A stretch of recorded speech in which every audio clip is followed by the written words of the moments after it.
2 Samuel pasal 15. Absalom mengadakan persepakatan gelap. Sesudah itu Absalom menyediakan baginya sebuah kereta serta kuda dan 50 orang yang berlari di depannya. Maka setiap pagi berdirilah Absalom di tepi jalan yang menuju pintu gerbang. Setiap orang yang mempunyai perkara dan yang mau masuk menghadap raja untuk diadili perkaranya, orang itu dipanggil Absalom dan ditanyai, "Dari kota manakah engkau?" Apabila ia menjawab, "Hambamu ini datang dari suku Israel anu," maka berkatalah Absalom kepadanya, "Lihat, perkaramu itu baik dan benar. Tetapi dari pihak raja, tidak ada seorang pun yang mau mendengarkan engkau." Lagi kata Absalom, "Sekiranya aku diangkat menjadi hakim di negeri ini, maka setiap orang yang mempunyai perkara atau pertikaian hukum boleh datang kepada aku, dan aku akan menyelesaikan perkaranya dengan adil. Apabila seseorang datang mendekat untuk sujud menyembah kepadanya, maka diulurkannyalah tangannya, dipegangnya orang itu dan diciumnya." Cara yang demikianlah diperbuat Absalom kepada semua orang Israel yang mau masuk menghadap untuk diadili perkaranya oleh raja. Dan demikianlah Absalom mencuri hati orang-orang Israel. Sesudah lewat 4 tahun bertanyalah Absalom kepada raja, "Izinkanlah aku pergi, supaya di Hebron aku bayar nasarku yang telah kuikrarkan kepada Tuhan. Sebab hambamu ini ketika masih tinggal di Gesur di Aram telah bernasar demikian. Jika Tuhan sungguh-sungguh memulangkan aku ke Yerusalem, maka aku akan beribadah kepada Tuhan." Lalu berkatalah raja kepadanya, "Pergilah dengan selamat." Maka berkemaslah Absalom dan pergi ke Hebron. Dalam pada itu, Absalom telah mengirim utusan-utusan rahasia kepada segenap suku Israel dengan pesan, "Segera sesudah kamu mendengar bunyi sangkakala, berserulah, Absalom sudah menjadi raja di Hebron."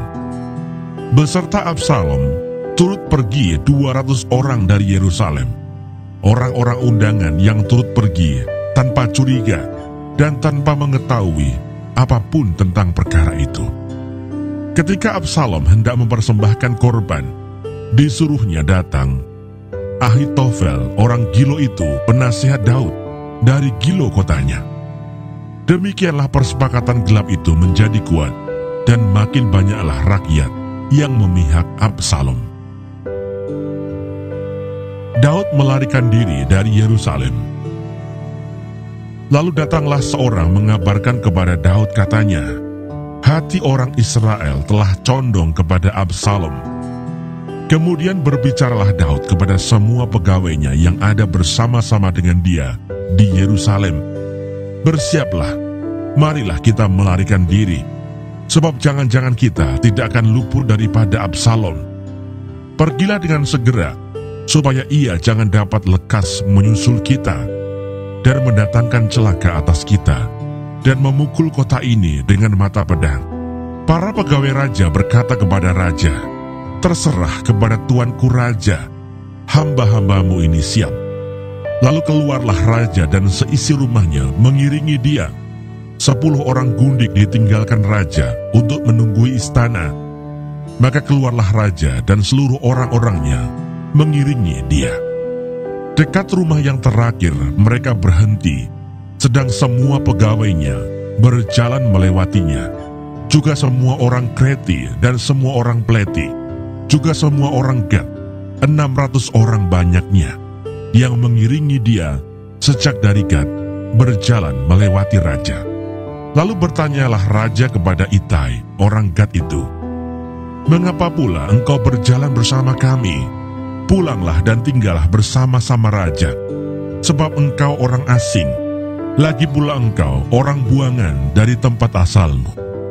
Baru kemarin engkau datang, masakan pada hari ini aku akan membawa engkau mengembara bersama-sama kami. Padahal aku harus pergi entah kemana.